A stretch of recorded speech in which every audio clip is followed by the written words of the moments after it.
Hi, everybody. Welcome back to the Call It podcast. I'm joined today with the one and only Nathan Brinkman. Thank you for being here, Nate. You're welcome. Thanks for having me. No problem.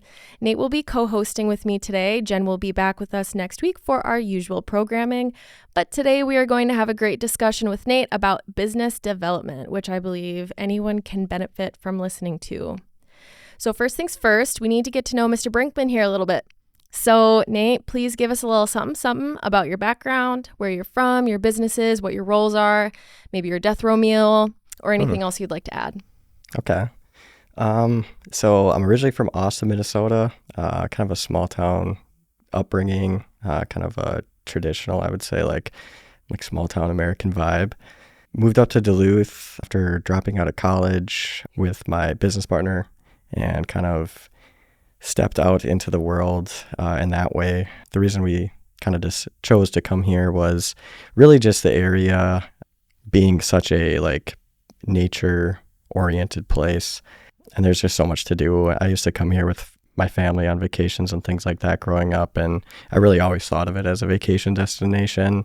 When I was a child, we had some family members that lived up here, and I would tell my parents that I was jealous of them and that they were so lucky to live somewhere that was a vacation. So I really kind of got lucky to be able to find my way back here. The business that we started was Alphamark, which has been going since 2017. So my business partner Dan and I were 20 years old at the time and kind of crazy. Stepped out into the world. And at the time, being naive was really, now looking back on it, a huge benefit, because I don't think if I would have known, how difficult things can be and how tough the real world is, if we would have been so bold. But fortunately, it worked out, and that's still what I'm kind of up to these days. So that's what I do, I guess, full time. I do business development for Alphamark. And then, as you know, my dad co-founded Superior Cannabis Company with one of my wrestling coaches from growing up back in the day. I think that was in 2018. Okay. And then shortly thereafter, I was pretty involved with that. And we were lucky enough to find a location up here as well as the original location, which is in Austin. And I kind of joined them with a business development role as well. So yeah, kind of just got going into business development. I've always been a pretty development oriented person, just going back to me as a kid and really the way that my brain worked. Being able to kind of ride that and ride my passions and interests as a career, as well as having the flexibility of being self-employed and also employed by a family business, kind of really puts me in the position to kind of be able to explore my passions to the fullest while complementing my professional work with what I'm interested in. So Sure. Yeah. Very cool. I did not know that Alphamark came before Superior Cannabis Company. Yes, it did. That is crazy to think. Yes, that is something that, I think perhaps we were the inspiration for Superior Cannabis Company in some ways. Sure. Kind of hey, they're putting themselves out there. Maybe we should do that with this idea. Yeah, my dad was a business owner throughout my entire life. I definitely have to credit him for, my exposure to small business and entrepreneurship. But he was in the insurance industry. And I think when he kind of saw us, and I don't want to, overplay the inspiration thing too much, but Sure. When he kind of saw us take that leap, I think it kind of reinvigorated some entrepreneurial spirit within him. But certainly, it wasn't like I founded the company. So Right. I don't want to take too much credit for that, but I think it did kind of make him want to start from the ground again. Yeah. Parents kind of get caught up in the keeping up with the Joneses, doing the typical, well, you just got to find a job, stick with it, and do that. So it's really nice to know that someone else that's a little bit later on in life was able to kind of take the plunge, because it's not easy. No, it is not. And I have a ton of admiration for both the owners of the company, of Superior Cannabis, just because neither of them needed it by any means. And I think they really have the intention of trying to benefit people's well-being, and I have a ton of respect for that. Yeah, I do too. It's been, so Pop and Dot has actually had the honor of working with both Alphamark and Superior Cannabis Company, and we can't say enough good things about you guys in both avenues because, Alphamark, you guys are in such a different wheelhouse than Superior Cannabis Company, obviously completely different industries. However, you guys both have a lot of the same values, and I think both of your clientele can appreciate that for what it is. So Nate, can you kind of tell us what Alphamark is? What do you guys do? What type of things do you sell? Because we know that you're a marketing company, but I feel like you do something a little bit different than what people would typically think of one. Yeah, definitely. So I love that we're thought of as a marketing company because a lot of times promotional products companies aren't thought of as a marketing company, and I've always strived to be a marketing company. There was a time in our history when we were pretty set on being a quote unquote agency, along with kind of the fulfillment of, clothing and promotional items as well. That's not something that we're continuing to pursue because what we learned was we're not experts at that at all. And unless we had somebody that, had previous experience with an agency or something like that, we were biting off more than we could chew for that. But yeah, so basically what Alphamark does is we provide kind of like a managed service for promotional products, apparel, uniforms, employee and customer appreciation gifts, even print material like stationery print, signage, not so much like external, but more so like just banners and things like that. So yeah, we really fulfill like designs and stuff like that, as well as obviously we have Rachel, who's a fantastic designer and really helps us to be able to kind of bring things to life. So that's pretty much what we do as far as services. And I will say too, we have a pretty specific niche, a couple different, I should say. So generally we're looking to work with like mid-size companies in more so like industrial types of fields. So for example, manufacturing, trucking is a big one for us, construction, things like that, and kind of helping them outfit their people, appreciate their customers, and also just get their messaging across. So that's kind of where we fit in. But we do also have a pretty strong market with breweries, distilleries, dispensaries, and kind of that resale, like the merchandising side of it. And I think our design really helps us in that. But just working with companies that are, kind of the gift shop type of environment where it's like a brewery and they have some apparel, things like that. So those are kind of our specific niches, is either retail merchandising or kind of more of like a managed branding partner for, like a mid to sometimes even large company. Those are kind of our markets. Okay, cool. I do know that Alphamark is your marketing business that you did start up with your good friend, like you mentioned, Dan Larson. He's the other co-founder. I'm curious as to what that conversation was like when you two were first throwing around the idea of starting a business together, and maybe like what were those first steps that went towards making it happen? Yeah, so Dan and I were actually working together, a job together in sales, and it had some limiting factors for sure. We had gotten the opportunity to go on some outside sales trips together while working at that other place, and that was what we found to be the most successful and by far the most fulfilling, and also just the most fun in general. I mean, getting to kind of go out in the world and schedule your own meetings and walk into businesses, representing something, and just have the opportunity to meet so many different people and, get factory tours, get facility tours and things like that. It gave us so much joy, and that was a little bit limited in our opportunity. So that's kind of what steered us towards wanting to be, on our own with that so that we could kind of continue to pursue that.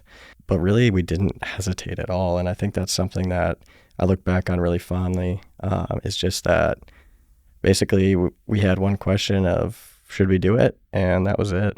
And after that, we were kind of thinking of names, and I got to give my dad some credit for helping us kind of come up with a name. We were brainstorming a little bit, and there were some strange ones in there, but we kind of settled on Alphamark. We've thought about like rebranding at points just because it is a little bit masculine, obviously, and we didn't know if we wanted to kind of continue with that trend. But Sure. At the same time, something I think is kind of neat about it is it kind of spoke to who we were at 20, and like what we wanted to be. I like it. I would say don't rebrand. In my opinion, I've never thought that it comes off as like overly masculine. I've never felt like it was overwhelming at any point. The one thing, and if you guys are listening, please go visit their website. I think it's just alphamark.com, correct? .net. .net. Alphamark.net. You can also see them on Instagram. Mm-hmm. But one of the greatest things about their branding is it's very wilderness driven. It's very outdoorsy. However, it's still pops of color. It's not stagnant for design at all. It's just, it really has to deal with the nature of the business, you know, what Dan and Nate kind of stand for, and also the surrounding area that probably led to a little bit of inspiration for the business. I actually have a kind of a note on that too.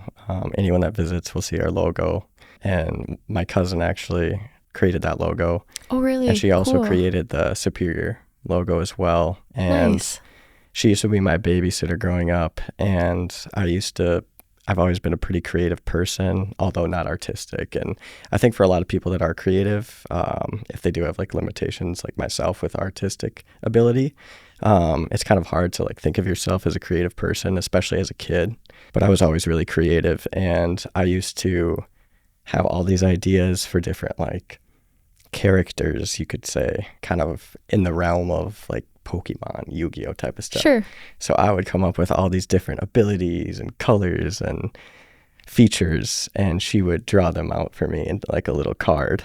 That dynamic was awesome as a kid, to be able to kind of like see my ideas come to life, and she was so cool to me to be able to that's more than any of my babysitters have ever done. Like, yeah, that's so cool. And she's one of my like biggest inspirations. I have so much respect for her, but just being able to kind of like mature and then kind of come back and go back to the roots and have her kind of like lay out my and Dan's vision for what the company was, and then seeing her do that, you know, with my dad and them as well, is just it's kind of a cool full circle situation. Yeah, you took the words right out of my mouth. That's exactly what I was going to say. And how cool to have somebody that's within your family. I mean, it just kind of seems like your family, not only do you work well personally, but it's professionally too. Like, you guys just kind of help each other out when needed. And I think that's really special that you had somebody who could have just been your babysitter, who could have just been your cousin, but she was there like really interested and paying attention to the things that you loved and helping you with that in a way. So that's really cool. Yeah, thank you. I really enjoy that. And I think, just to add to that just a little bit, I think the pursuing of passion is another thing I really got from her, because she was always an artist, and she was a fantastic artist from the time she was, I don't know, probably before I even came around, honestly. But for a lot of people, that's not really a realistic career. And she was really able to just knock it out of the park and really make it a super successful career. Not only her, but other inspirations in my life, like growing up. One of which was my choir teacher in high school. Just exemplifying like something they cared about so much and turning that into a career was something I just really found captivating. And it's actually why I originally had gone to college for sports writing, was because I grew up a huge kind of sports nerd. And I thought, you know, well, that's what I'm passionate about, so that's what I'm going to do. You know, in a roundabout way, that kind of led me to my career now. Sports writing wasn't, you know, it had the potential to be what I wanted it to be, but I realized that the ladder was really tough, and, you know, I didn't have a professional sports background or things like that, so I would have really been kind of niched into a writer situation, which would have been okay, but I just wanted to have a little bit more impact, I think.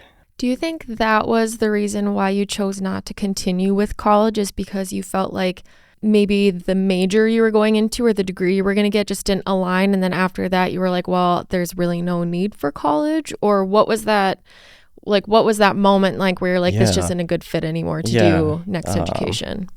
I think that's a really good question. For me, it was a pretty profound feeling that started to set in. I remember very vividly sitting at a Division III track meet for about 8 hours, and, you know, having to, you know, and I love football and basketball. I love MMA. You know, I had a wrestling background, so I love MMA. I played soccer. I love soccer. So those are the kind of the sports that I pictured myself writing about. But those aren't all the sports, you know, and you can't pick or choose if you're working for a newspaper kind of what you do. And with track, you know, there's not a ton of storyline behind necessarily the results. It's very kind of black and white. So I remember just thinking to myself, like, this isn't fun. and I don't really like it at all. And credit to the college that I went to, which was UW Oshkosh, but they kind of let me get my feet wet right away. I was on the school paper. I was on the school radio station. I did some play-by-play for some college sporting events, which was fun and definitely something that I hope is not recorded and saved anywhere because it was a little spotty, to say the least. But we talk about the folder of shame on this podcast quite a bit, and that's maybe where that just needs to live. Those are hopefully deleted from everything.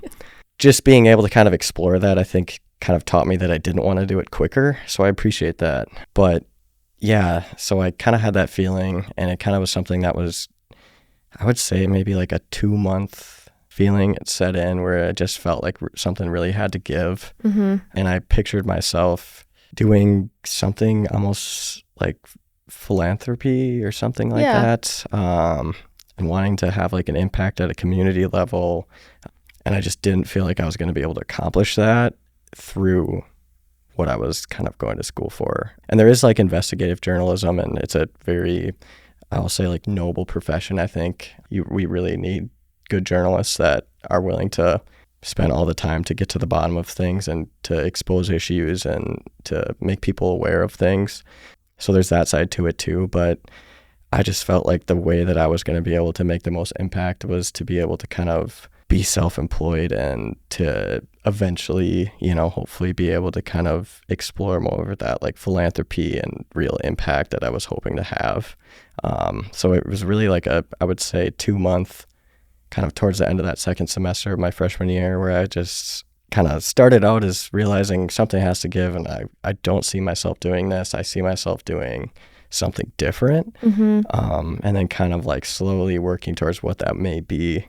Took a little while, but at the end of it, I basically told my parents, and, shout out to them because they encouraged me to do whatever I wanted to do. And I know not everyone has that with their parents, but they really encouraged me just to do whatever is best for me. And at the time, it was just kind of like taking it slow, going to community college for a little bit, which didn't really go great either. I was enrolled in classes, went for 2 weeks and quit for that second year, but I don't have regrets with it or anything like that. I think it's all kind of you live and learn, and I was lucky enough to kind of find my way into passion and things that I enjoyed, which was being able to be creative and sell. And it actually all started with a comedic homecoming shirt for Mankato State or Minnesota State Mankato, because I had some friends that went there.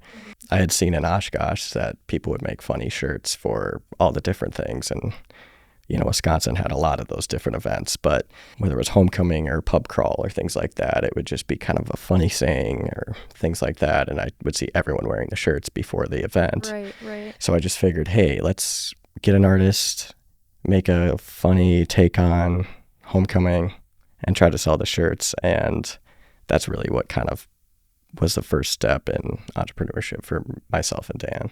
Wow, that's a really incredible story. I mean, so I've known Nate for a couple of years now, and I will say that, and I know Dan too, but it's interesting. I feel like you and I have talked business and we've had a lot of conversations like that before, but there's still so many details and things that I didn't know. So thank you so much for sharing that. That's really, definitely really interesting. And on the podcast platform that Jen and I have, I think it's always really important because a lot of the people that have listened to this always say like, thank you for covering things or just saying things so candidly, because they're thoughts that everybody else is thinking, but they're afraid to say it. So with that being said, and kind of the whole history of how you got to where you are today, was there ever a moment of fear or looking back and wondering if you made the wrong decision, or maybe some imposter syndrome thinking maybe I bit off more than I could chew, something like that?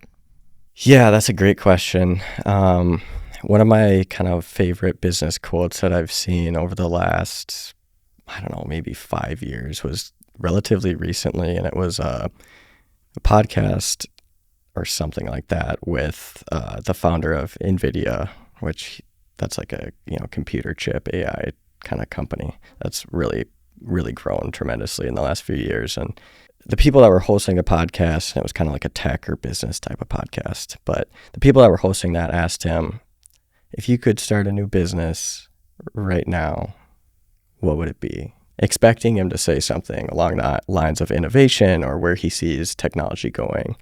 And he very candidly said, oh, I absolutely would not start a business. And I relate to that a ton, not because I regret what I did.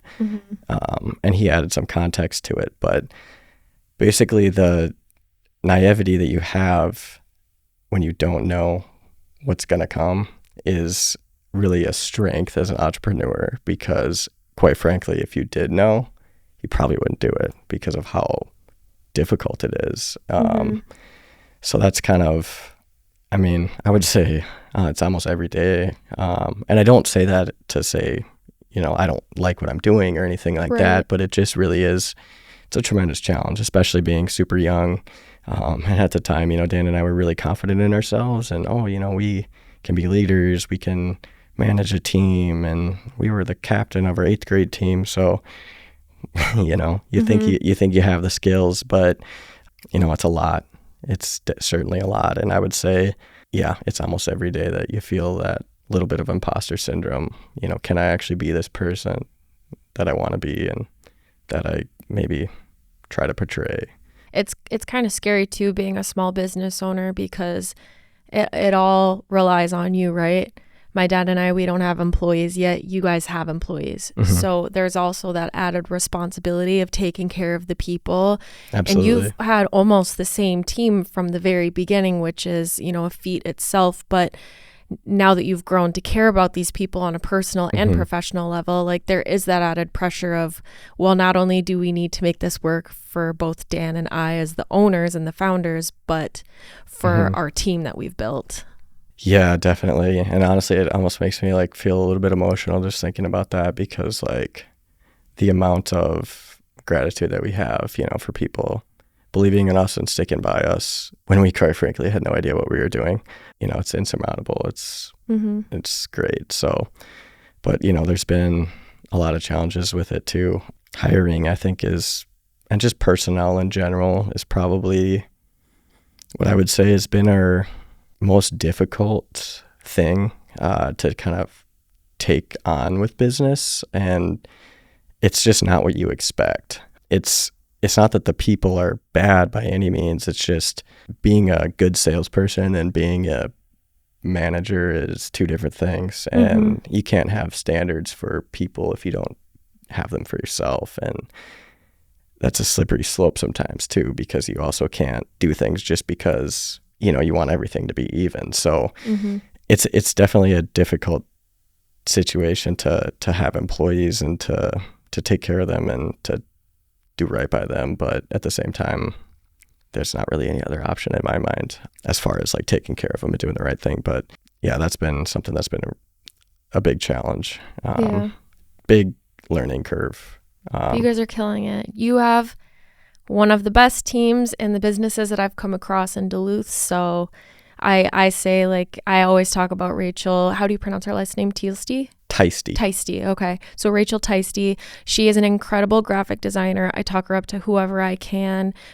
If you want to give quick shout outs to whoever else is on your team. Yeah. So we have Rachel Teisty, Bailey Canstrup, and really that's kind of it for full-time people. And they're just exactly what we need. I could go on all day. Yeah. But, reliable, great people to be around. You know, people always say, like, you are who you surround yourself with. And if you can find somebody who you drive with, both professionally and personally, like, that's just icing on the cake, really. Yeah. I would say too, in a small business particularly, you have to have employees that can respond to a lot of different environments, a lot of different stimuli, so to speak.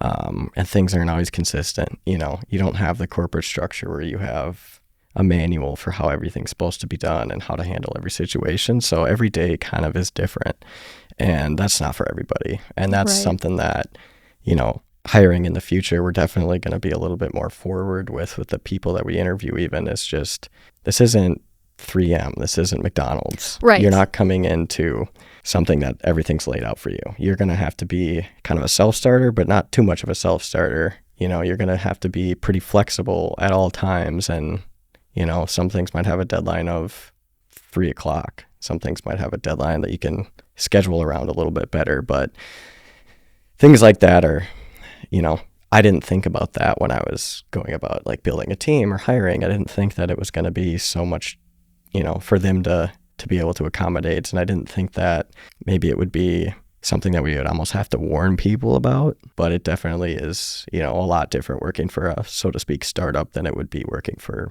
an established company or a larger company for sure. Mm-hmm.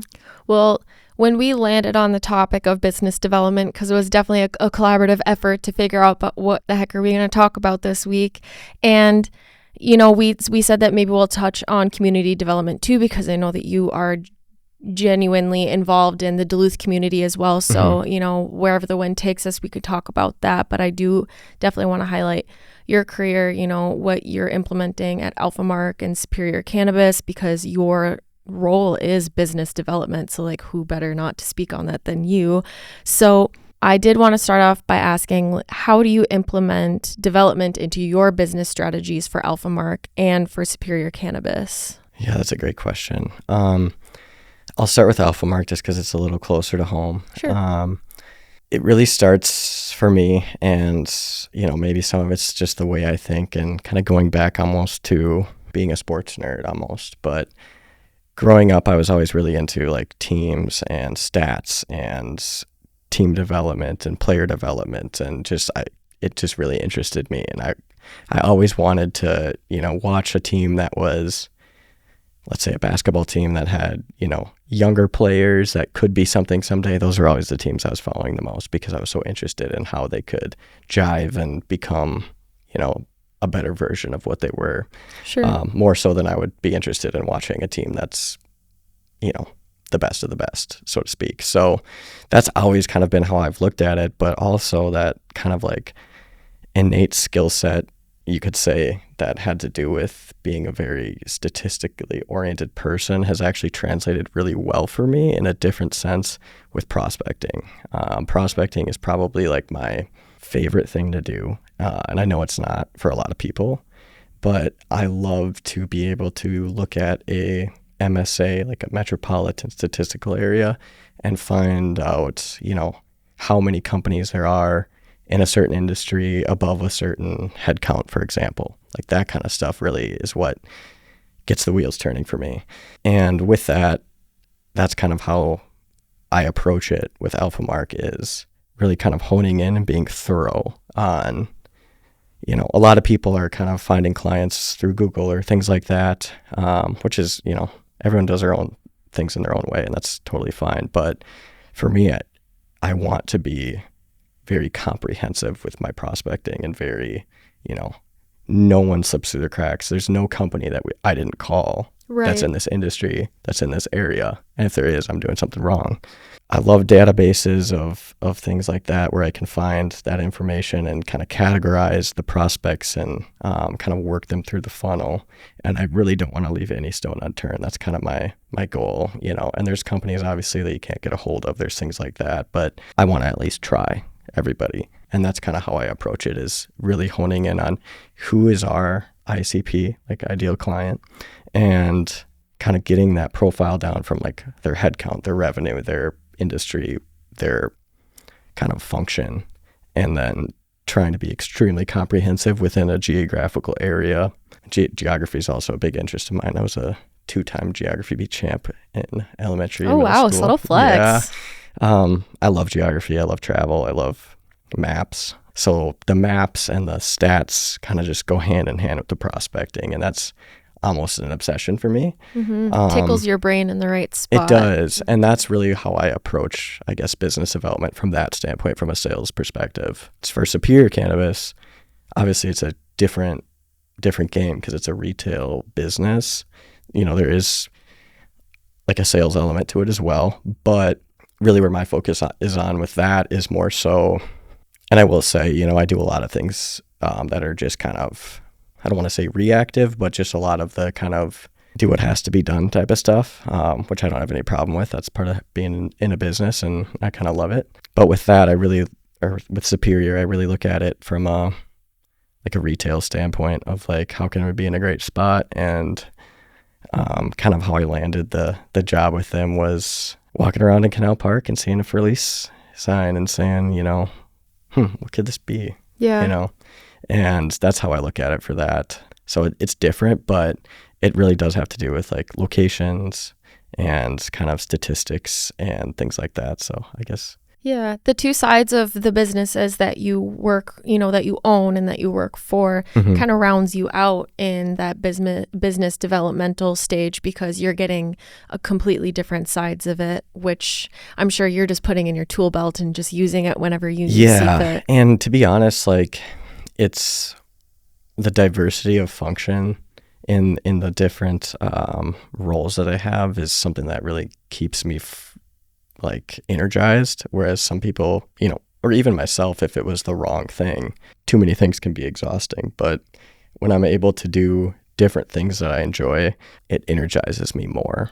And that's something that I think is really important for anyone that's trying to do something that is, whether it's starting a business, being an artist, being a athlete, even something where you really have to like invest in yourself more so than, not to say that like a corporate career isn't that, but anything like that, I think you really have to focus on and be in tune with your own energy, because for the most part, I think in careers like that, it's your personal passions and interests that are going to be able to separate you from others. Being able to really get in tune with your energy, I think, is super important for people that are, whether it's entrepreneurship or athletics or artists or anything like that. You really have to kind of hone in on who you are and what makes you tick.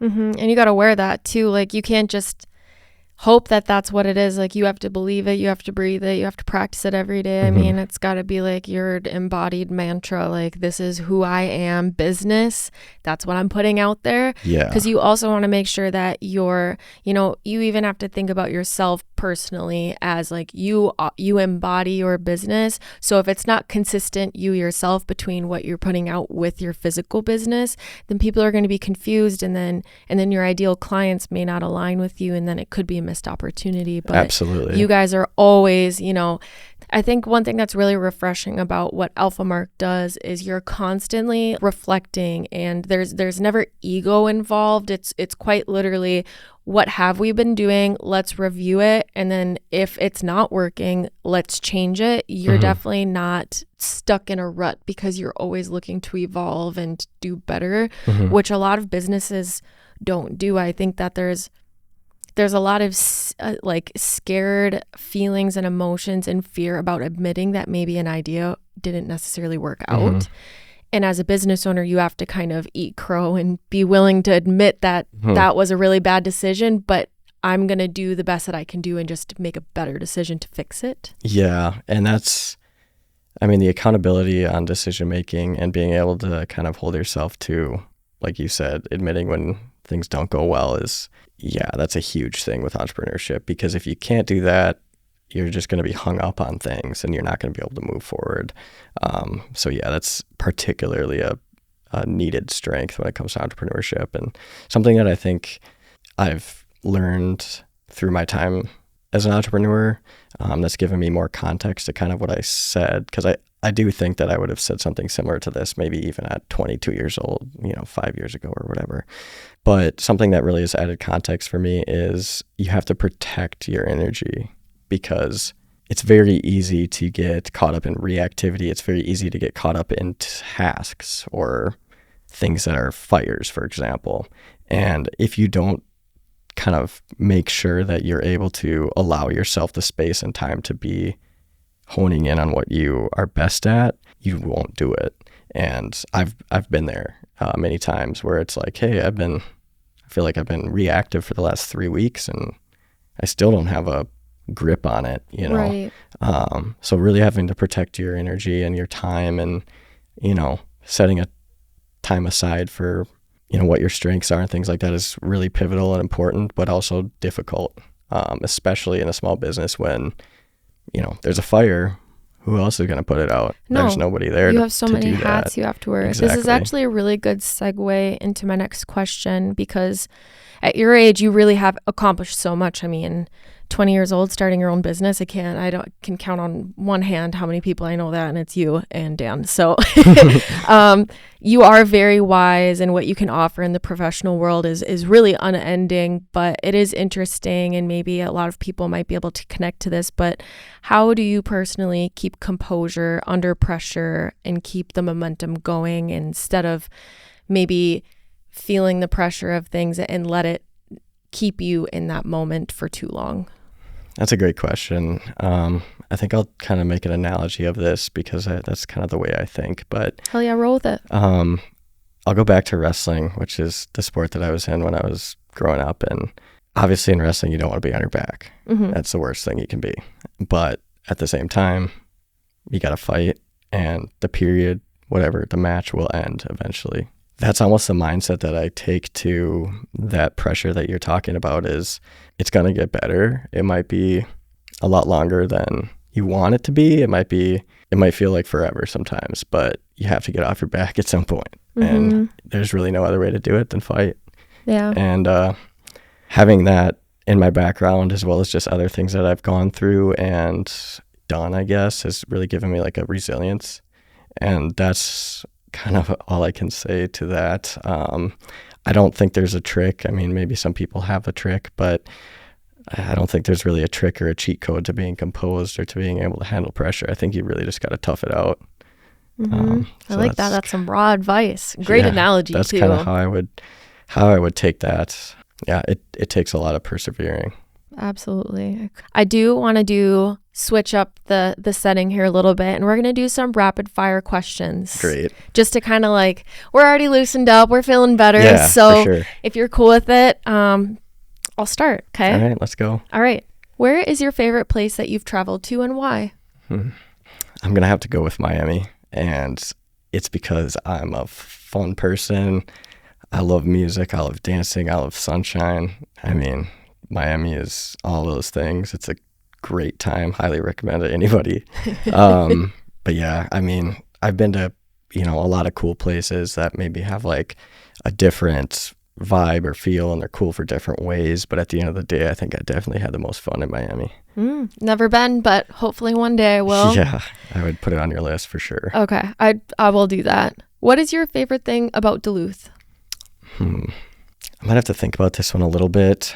I mean, while you're thinking, when you were talking about the reason why you chose to move here and kind of set roots down is very similar to mine, actually, because I was visiting when I lived in Minot, North Dakota. My parents had moved here a couple years before that.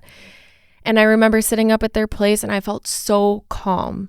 And I loved the fact that it felt like vacation without having to jump on a plane and go somewhere and spend a ton of money. It was the state of mind was vacation mode. And I was like, wow, if it can calm my nervous system like this, I would, and like the nature, and there's just so many things that are beneficial. So I thought that was really nice that somebody else experienced the same thing. Yeah. I would say like it's changed for me from like when I, let's say, moved here or when I was young and I was experiencing it to what kind of I feel now as, somebody who's been in the community for a while. I guess I'll kind of say two things if that's okay. We'll allow it. Okay. I think being from southern Minnesota, it's like a heavily like agricultural area, and that has its pros and cons. And, I don't need to get into what my thoughts are on different things, but there wasn't a place in Austin growing up that I could swim that wasn't a pool, because the water is polluted and it's dirty and it's gross, and it almost is gross at the level of being funny. Yeah. Because like you'll step on a tire or something like that if you Oh my God. So that like purity is really, I think, what I love so much about the area. Just like the fresh water and the trees and the air, I would say is probably, up there with being my favorite part. But since I've been here, I think the people and the sense of community is really profound here, and the pride that people have. I think there's like a certain level of toughness that comes with being a Duluthian because, quite frankly, it's pretty cold a lot of times. There's actually a song that I was listening to recently that was from Bob Dylan, and he has some history here. Yep. And he said, it's either cold or gray.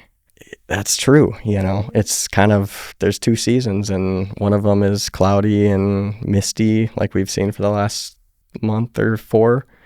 And the other, which we saw last winter, is a pretty, intense kind of winter cold environment. And I think that gives people kind of a sense of pride. Because it's not for everybody. No, certainly not. If you don't like the cold, you should not move here. Yeah. 100%. But again, I think the community, like the way that Duluth rallies around small business is a huge thing for me. Growing up in Austin, there was a lot of really strong small businesses, and I love that about Austin, and I love that about Duluth. So I think just the way that people show up for events and the way that people show up for Trampled by Turtles, because it's the Duluth band, and right. people kind of, homegrown is another thing, but just the way people like take pride in it, I just love that. Yeah, it is. It and you can feel it too. It's definitely palpable Definitely. when you have those events going on, which it's is almost great. like and I don't buy into any sort of resentment towards tourism. For me, it's a great thing, economically, and just for a lot of reasons. But I almost kind of like that there's a little bit of that, like this is our town kind of thing, because it just goes back to that sense of pride and that sense of like belonging that you get once you're a Duluthian. And yeah. Maybe it's one of those vacations that somebody else would come visit and they're like, nobody really thinks of Duluth when you think of vacation. So maybe it's that one thing that people are like, this is a vacation where I can actually feel relaxed. Because there are vacations, I always preach about this to my friends and my family, basically, like I can go to vacation, but sometimes I'll come back and I just feel just as stressed out because it was go, go, go. Like you're always trying to fit things into your schedule. You want to see a show, you want to go places. But to me, my favorite type of vacation is a place where I can just go and reset and relax. And I do feel like Duluth brings that pace. Definitely. There's always a patio that's waiting to have a beer on it. And it's just a laid back feel. And yeah, I love that too. And we are welcoming tourist season with open arms right we now. Are, we're absolutely. on the cusp of it. Bring them. Yep. Bring one, bring all. So my next question is, cook at home or takeout? Oh, yeah, this is a touchy subject for me. It's embarrassingly strong in the takeout side of things. I'm also in my takeout era as well. Yeah. So that's cool. So a little bit about me, I guess, added context to this. I have ADHD, and obviously I've had it for quite some time. The less I have to think about things that to me are just like an extra step, like cooking, for example, the better. And then I can kind of focus, and it goes back to almost the energy protection I was talking about, where it's like, do I want to do that, or do I want to just, let's say take something out and warm it up, or pick something up and just not think too much about that, so I can focus my energy and my, thoughts on what is important to me. And that goes for a lot of different things. Like if I could automate more of my life that's not to do with, what I'm interested in, I would. Yeah, because it sets apart time for your energy to go towards the things that you wanted to go towards. Certainly. And, I think cooking is a great thing too. And I know a lot of people are really into that as well, from like maybe not like a pride standpoint, but more so just like a kind of feeling of accomplishment, like doing things for themselves. And I like that, idea. But for me, the less I have to think about things like that, the better. And I think that's a great answer. Yeah. So that's kind of the way I look at it. That's great. Okay. So work remote or in the office? This is a good question. I have to go with office. I think it comes back to school for me. I always make that comparison. I love social. I love being around people and just feeling like I'm getting ready, I guess, and being presentable and things like that. Otherwise, I do have a tendency to, not do those things, Absolutely. And I think I can get into a little bit of a rut in remote work because I can isolate a little bit. That's a tendency I have. So I think just the social aspect is kind of, why I prefer the office. And I'm sure that people that work with me would maybe prefer that I didn't chit chat so much, but it's just part of it for me. And I love the sense of community and just being able to talk to my friends, I guess.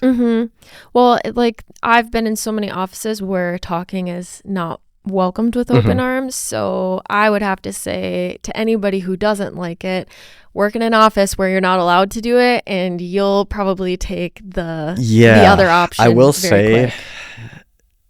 For myself, although I love to be social, as I said, it is not great if everyone else also does. So that's something that I've kind of been able to keep in mind. And I guess I've surrounded myself with people that can stay productive even if I'm distracting, which is a little bit of a luxury that I have. But yeah, being in an environment with other people is big for me. And I think it's important for most humans, I would say. Absolutely. I mean, our studio, I put that in air quotes because as Nate walks in for the first time, we are in a 300 square foot square office space. We're at the end of a row of businesses in the same building. It's quite isolating to work here by myself. I mean, it's just my dad and I. So a lot of the times I will opt to, at least if I'm going to work by myself and I'm not going to be up at the shop with my dad, I need to be, at a coffee shop. I need background noise. I need things to keep the subconscious part of my brain from going too quiet, because otherwise that in itself is distracting. So I completely agree with that. Describe your ideal weekend. I would say my ideal weekend would be leaving the office after accomplishing everything that I needed to for the week at about noon on Friday, and hopping in a car and riding up the North Shore and going camping with my friends. That would be best case scenario. Great. Even though Jen isn't here with us tonight, she is always here with us in spirit. So she does have some questions for you as well. Are you ready? I'm ready. Okay, great. Question number 2. What is your favorite color? Great question. I have to go green. Green. You want to know what's funny? Jen's is green. Her favorite is sage. What is one of the most remarkable or memorable moments of your career so far? I would say when COVID happened, there was a lot of uncertainty with a lot of different businesses, and I think with just the world, really. And Dan and I had some conversations throughout that time. I was back in Austin, and he was back home as well. We didn't really know if we were going to be able to kind of make it work because, there wasn't much of a market for T-shirts during COVID or anything that we're kind of accustomed to selling, hats or, any promotional items. The breweries and things like that are a great market for us were, not able to have people. So, of course, merch was the last of their concerns, and other companies, didn't have a huge need for that. And we were kind of able to pivot to protective equipment like masks and things like that, like signage and internal building signage and things like that. That was really kind of what set us on the path that we are now. And there was some moments in there that were just honestly life-changing and just so gratifying, and being able to not only get those orders but execute them and help whatever company kind of get through what we were also going through, but also obviously the payouts and things like that were quite significant. And I think just being able to go from that level of uncertainty to there's a kind of a word I'm looking for, you kind of had to quite literally like evolve or die. Like you survived that moment of deciding. Definitely. I found it. It's elation. Okay. So going from total uncertainty, saying, hey, we have, $800, how long is this going to last? To being able to, look at Dan and say, hey, we did it. Like, we're safe, not only safe, but we can grow. We can set out for all those things that we talked about pre-COVID and kind of make things a reality. I think that was really probably the moment that I would point at. That's a great moment. I'm glad that you get to reflect on that, and you did make it, which is great. And look at where you guys are now. Appreciate that. Yeah. What are some trends in marketing that you're excited about, or what are some trends that you'd like to move away from? I think I'll start with the latter part of that. I think the lack, and I don't know if it's a trend per se, but something that I see frequently that people kind of don't think of is continuity with branding throughout different channels, I should say. The lack of continuity drives me crazy because like your messaging, your visual appearance and everything like that, I think has to be kind of aligned. And that drives me crazy when there's not a sense or a care for that. When it's, we have one font on this and another one on that. And sometimes we use this blue, sometimes we use that blue. That kind of stuff just, I don't think it's good marketing. Why try it all if you're not gonna try and do it all? It's like, and there is another side to that, I will say. I think sometimes you can be a little too rigid too, because certain colors and things like that don't come in every product that you might want, or things can be a little more challenging sometimes if you're overly rigid. So I think there's caution with that for sure, especially with like fonts and stuff like that. Like right. Sometimes it just doesn't work as planned like you want it to. But I think having a mindset of continuity through a variety of things, whether it's social media, promotional items, signage, all of those things is really important to me. And I would say that's like a trend that I think is very negative if it's gone the other way. On the positive side, I think something that's really cool, especially for me being kind of more in the promotional space, is clients, employee, and even like colleague, like appreciation. I think that's a really kind of interesting and very viable trend because I think it does make a big difference. I think, if you work with a company or work for a company and you get a awesome kit, I think that speaks volumes. And it's not about the $30 mug or the $15 hat or the colorful box, but it's about the idea. And I think those types of things really go a long way. And I think a little bit of, maybe this is a little more personal, but for me, like anything that's like slightly commemorative or like special in a sense, I think even adds more to those things. So that's what I would say. I really like the appreciation side of things, I think is really big. And something that I think more companies should consider.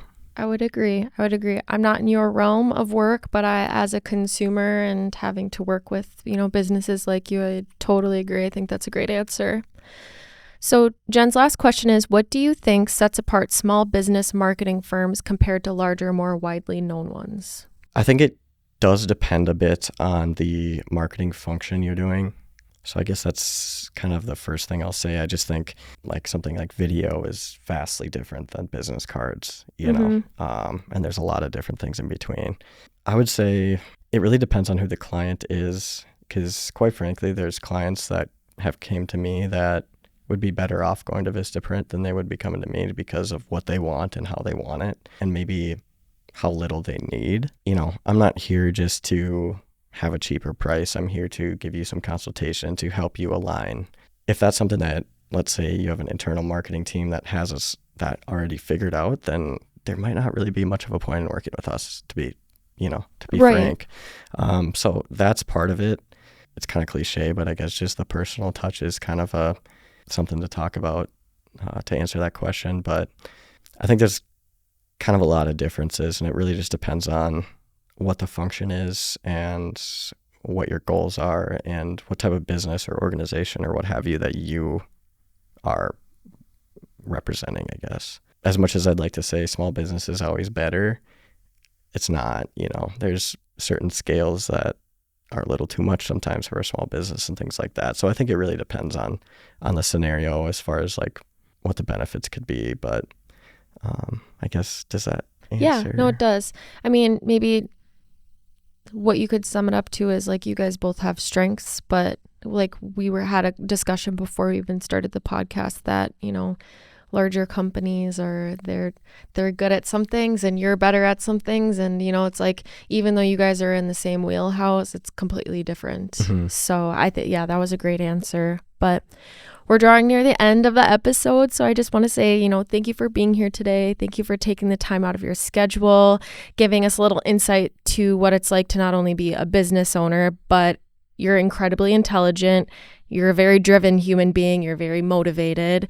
And before we wrap up the episode, I do want to give you an opportunity to maybe add anything you'd like about Alphamark or Superior Cannabis Company. That could be something that you're excited about, that's in the works, or just maybe what the future holds for you.